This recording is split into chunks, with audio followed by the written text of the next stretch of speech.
Assalamualaikum warahmatullahi wabarakatuh. Kami dari kelompok The Seekers akan membahas mengenai bisnis plan yang telah kelompok kami kerjakan. The Seekers sendiri beranggotakan Dinda Durimahu Tuasikal, Adi Putra Yosua Breden Yudhistio Langkai, Romega Arini Purba, Nur Lailia Salsabila Valentina, Naufal Rafif, Rizky Iza Aulia Al-Hakim. Bagian pertama akan dibahas oleh Adi Putra Yosua Langkai. Di bagian section 1 yaitu business profile. Yang pertama ada overview of industry environment, di mana usaha yang akan kami dirikan ini bergerak pada sektor industri kerajinan. Karena kami ingin membuat sesuatu yang bermanfaat yang bisa digunakan dalam kehidupan sehari-hari seperti bepergian dengan menggunakan hasil kerajinan yang akan kita buat. Kemudian untuk customer profile, di sini customer dalam usaha kami yaitu para wisatawan dari semua kalangan, di mana produk ini sangat dibutuhkan untuk dijadikan sebagai aksesoris ataupun menjadi oleh-oleh. Selanjutnya produk yang akan kita jual yaitu kerajinan tangan seperti tas, dompet, dan juga masker. Selanjutnya value added. Produk ini sangat bervariasi dengan karya-karya bangsa yang membuat produk ini tidak mudah bosan.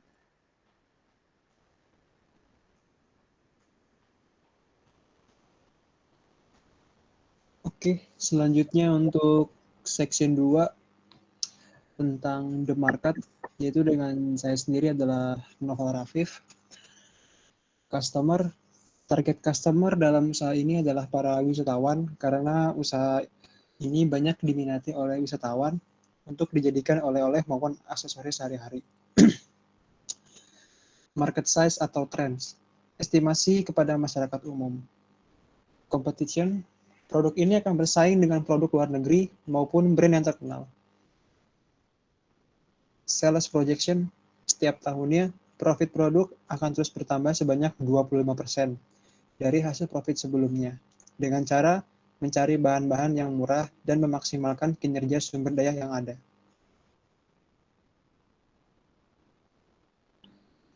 Baik, di sini saya Romega Arini menjelaskan tentang development atau prediction. Development status, kesiapan untuk memulai pembuatan produk diawali dengan persiapan bahan baku dan bahan support untuk memenuhi kebutuhan pembuatan produk dengan sumber daya manusia. Kemudian ada key partners, di mana kami bekerja sama dengan salah satu pedagang kerajinan untuk menyediakan suatu bahan produk seperti bahan kain. Dengan adanya kerjasama, diharapkan bisa mendapatkan harga yang lebih murah sehingga laba bisa diperoleh secara maksimal.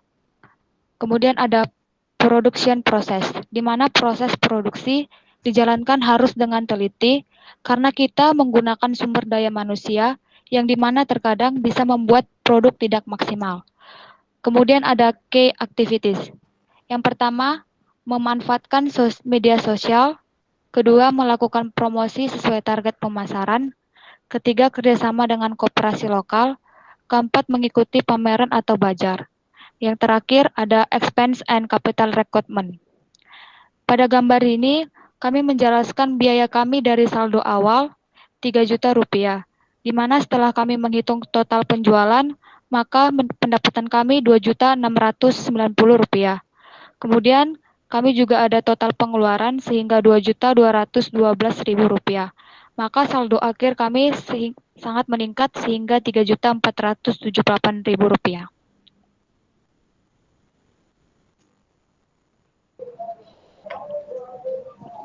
Selanjutnya bagian section 4 mengenai organization. Pada organisasi terdapat struktur organisasi yang terdiri dari pemilik, bagian keuangan, bagian pemasaran, bagian produksi, dan bagian distribusi. Lalu personal job desk. Yang pertama, bagian pemilik. Pemilik merupakan pemilik dari bisnis usaha ini. Bagian keuangan. Bagian ini yang bertanggung jawab dalam memantau arus kas yang masuk dan keluar pada usaha.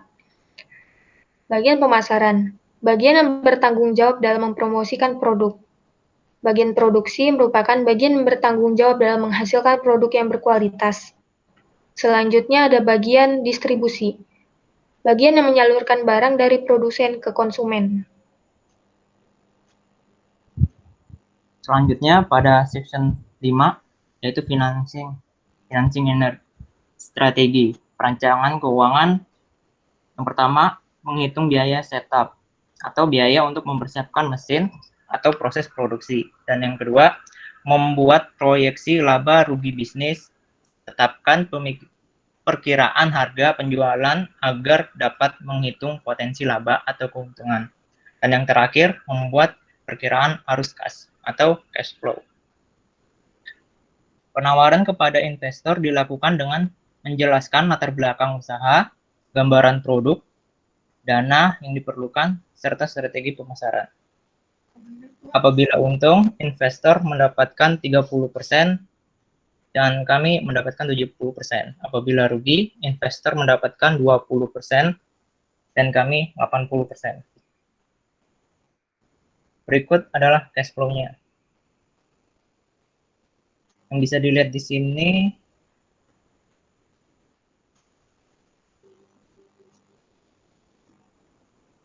pada saldo awal, kami mendapatkan dana awal dari investor yang berjumlah sekitar 5 juta dan mendapatkan total penjualan sekitar 5.200.000 rupiah. Dan saldo akhir sekitar 5.700.000 rupiah. Dan pada tahun kelima dapat dilihat itu kami mendapatkan saldo akhir berupa berjumlah 9.200.000. Selanjutnya, exit plan. Jika mengalami kerugian, dapat melakukan evaluasi, melakukan perubahan yang dilakukan dengan menganalisis target penjualan dan strategi pemasaran. Kami akan bertanggung jawab supaya produk ini tidak akan mengalami kerugian ke depannya.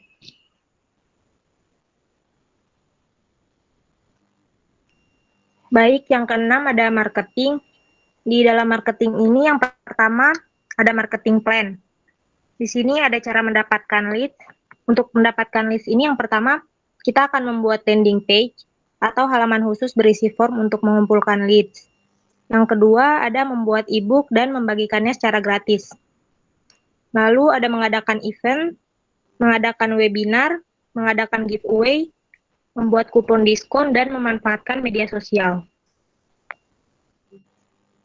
Kemudian ada konversi leads menjadi customer. Di sini jangan membuat leads menunggu, kemudian kualifikasi leads terlebih dahulu, dan susun tim sales untuk melakukan follow up. Selanjutnya untuk mendatangkan retain customer, di sini kita harus memberikan pelayanan memuaskan, mengenali customer dengan baik, menerapkan segmentasi customer, dan mendengarkan customer. Lalu ada advertising and promotion plans. Yang pertama ada memanfaatkan media sosial, yang kedua memilih tempat yang strategis, yang ketiga melakukan promosi sesuai target pemasaran, yang keempat mengikuti bazar atau pameran, dan yang kelima menawarkan produk kepada orang terdekat.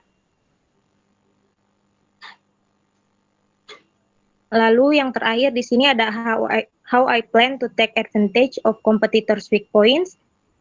Di sini kita akan mengamati pasar dan kenali kompetitor, kemudian mulai menawarkan harga yang bersaing seperti memberikan keuntungan tersendiri untuk usaha kami, misalkan dengan memberikan diskon-diskon tertentu sesuai dengan pasaran dan produk kami. Lalu perhatikan keunggulan produk, kemudian ciptakan produk yang sedikit berbeda. Oke, mungkin itu saja. Sekian presentasi mengenai bisnis plan dari kelompok kami. Kurang lebihnya mohon maaf. Wassalamualaikum warahmatullahi wabarakatuh.